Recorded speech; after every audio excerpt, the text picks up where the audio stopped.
possible. I can have my dream. I can get what I want. I must be creative and never give up. I'm thinking about two men right here in Chicago who were fairly successful, similar background, educated. They worked for a corporation for many years, and they were among many people that were laid off. Two guys who were very good friends. One went out looking for a job for several weeks along with the other one, and they faced disappointment and rejection again and again and again. They couldn't find any work, which is the story of many people across this country. One guy stopped. He became discouraged. He stopped going. He stayed home looking at television, became very argumentative and toxic with his wife, drinking beer, getting on the phone, talking to his other negative, unemployed friends. And he just gave up. The other guy kept looking for a job everywhere he could go. Every time he could get an opportunity, kept asking people, networking, checking the newspapers every day.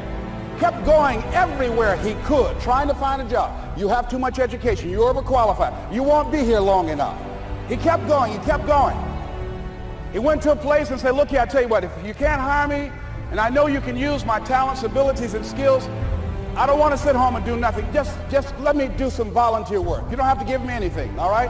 I just want to work. I want to be busy. Guy said, okay, it's on you now, but don't expect me to give you anything. It's okay. This guy came in and worked. He was the first one there. The last one to leave was the best employee there.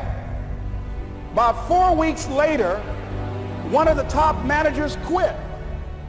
They were looking for a replacement. Guess who they selected?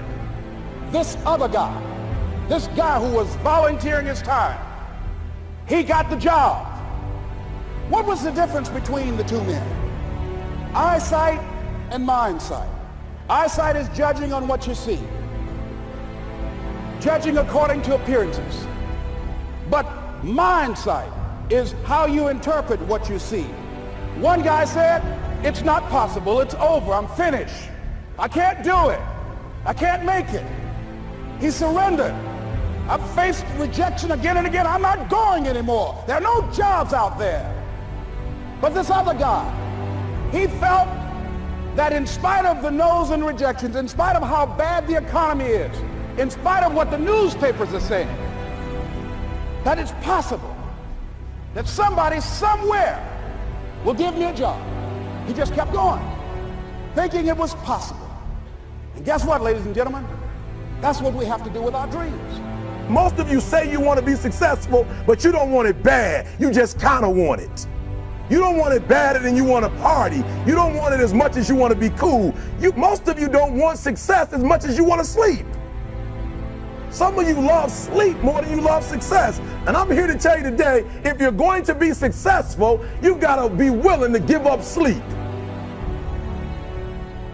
You got to be willing to work off for 3 hours of sleep, 2 hours. If you really want to be successful, some days you're going to have to stay up 3 days in a row. Because if you go to sleep, you might miss the opportunity to be successful. That's how bad you got to want it. You got to go days without, listen to me, you got to want to be successful so bad that you forget to eat.